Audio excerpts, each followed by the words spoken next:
जय श्री राधे कृष्ण। आप सभी का हमारे YouTube चैनल पे बहुत बहुत स्वागत है।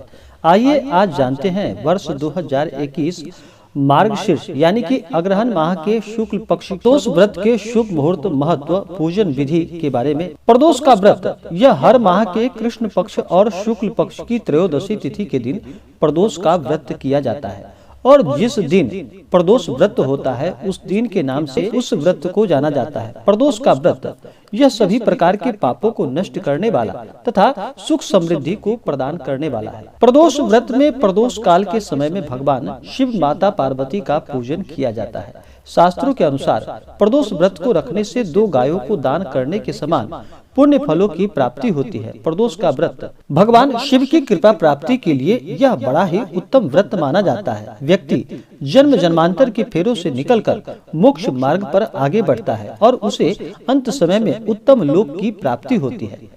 रविवार के दिन अगर प्रदोष व्रत पड़ता है तो इस व्रत को करने से आयु की वृद्धि होती है। सोमवार के दिन प्रदोष व्रत पड़ने पर वह आरोग्य को प्रदान करने वाला होता है और इस संसार में सभी इच्छाओं की पूर्ति करने वाला होता है। मंगलवार के दिन अगर प्रदोष व्रत करे तो इस व्रत के प्रभाव से सभी रोगों से मुक्ति प्राप्त होती है, वह स्वास्थ्य लाभ की प्राप्ति होती है। बुधवार के दिन प्रदोष व्रत करने से उपासक के सभी मनोकामनाओं की पूर्ति होती है।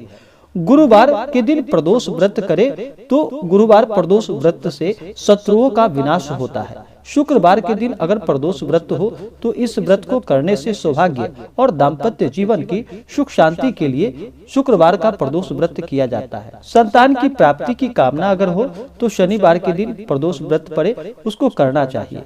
अग्रहण मास यानी कि मार्गशीर्ष माह को बड़ा ही उत्तम माना जाता है। मार्गशीर्ष माह के शुक्ल पक्ष में जो भी व्रत होता है, अगर जो भी नया व्रत अगर आप धारण कर रहे हो तो यह व्रत करने के लिए मार्गशीर्ष शुक्ल पक्ष का माह बड़ा ही उत्तम माना जाता है। प्रदोष का व्रत अगर अपने उद्देश्यों को ध्यान में रखते हुए जब प्रदोष का व्रत किया जाता है तो व्रत से मिलने वाले फलों में वृद्धि होती है। जो भी जातक प्रदोष का व्रत करते हैं उन्हें नियम और निष्ठा का पालन करना चाहिए। शुद्ध और सात्विकता का पालन करते हुए इस व्रत को करना चाहिए। प्रदोष व्रत में दिन भर व्रत उपवास रहते हुए भगवान शिव माता पार्वती का प्रदोष काल के समय में पूजन किया जाता है। प्रदोष काल का समय जो कि सूर्यास्त से 72 मिनट पहले और सूर्यास्त से 72 मिनट बाद का समय, यह प्रदोष काल का समय होता है। इसी दौरान भगवान शिव माता पार्वती और साथ में शिव परिवार का पूरे विधि विधान के साथ पंचोपचार या खोटोपचार पूजन विधि के द्वारा भगवान का पूजन करना चाहिए।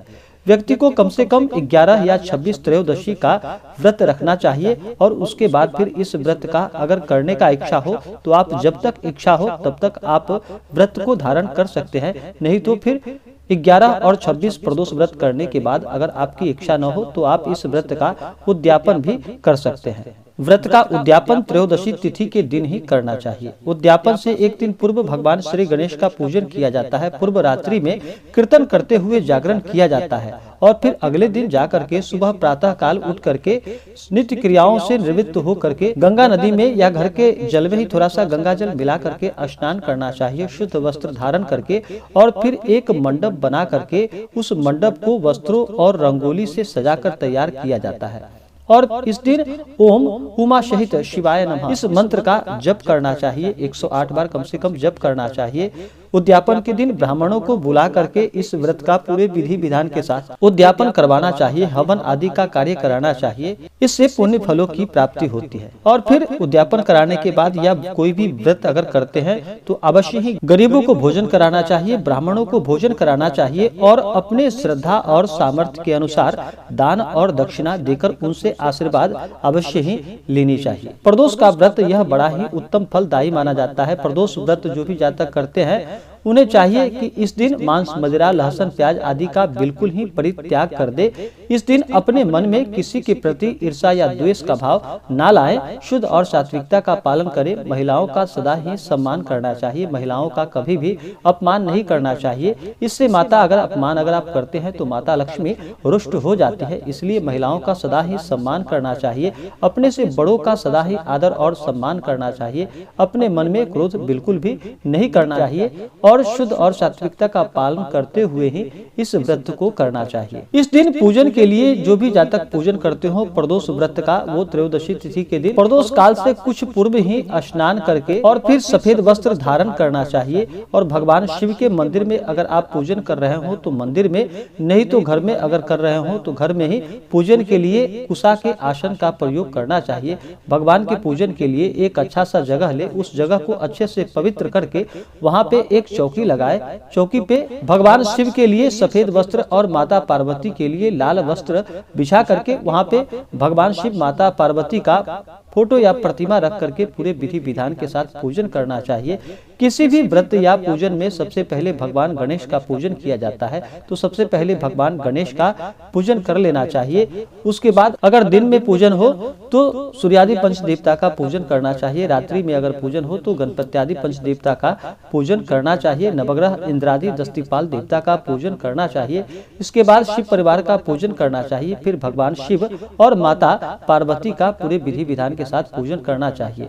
भगवान शिव के पूजन के लिए भगवान को सबसे पहले तो उनका जल से अभिषेक करे, फिर भगवान शिव का पंचामृत से अभिषेक करे, उनके ऊपर शुद्ध गंगा जल उन्हें चढ़ाए। उसके बाद वस्त्र अर्पित करे, यज्ञोपवीत अर्पित करे, अक्षत, चंदन, पुष्पों की माला भगवान भोलेनाथ को अर्पित करे। भगवान भोलेनाथ को बिल्वपत्र अति प्रिय है, तो उन्हें बिल्वपत्र चढ़ाए। 3 पत्तों वाला बिल्वपत्र होना चाहिए।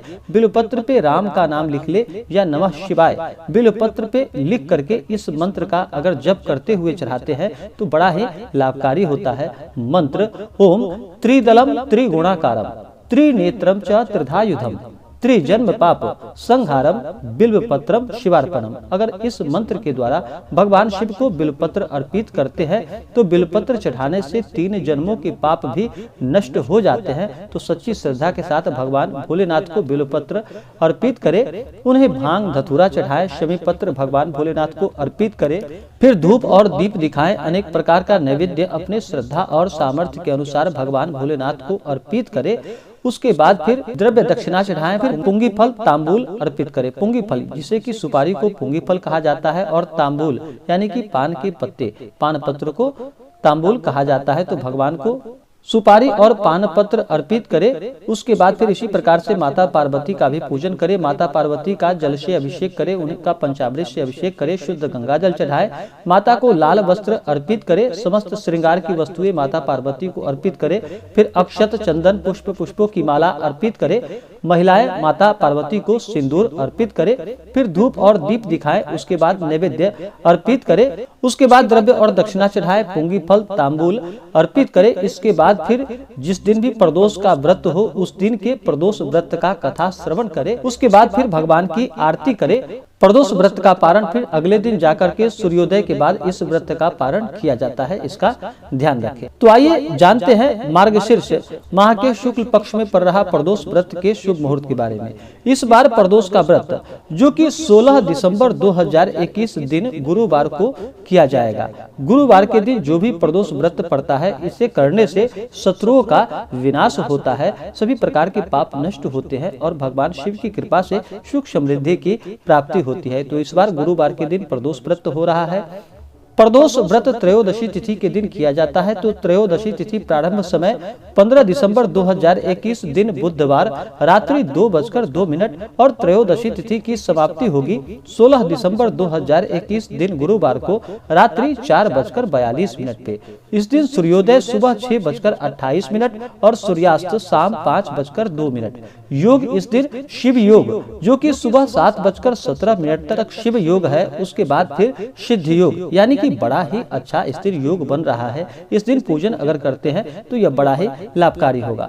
इस दिन नक्षत्र भरणी नक्षत्र सुबह 7:35 तक, उसके बाद फिर कृतिका नक्षत्र। इस दिन राहु काल का समय दोपहर 1:04 से दोपहर 2:23 तक। राहु काल समय के दौरान कोई भी शुभ कार्य या नया कार्य नहीं करना चाहिए, यह लाभकारी नहीं होता है।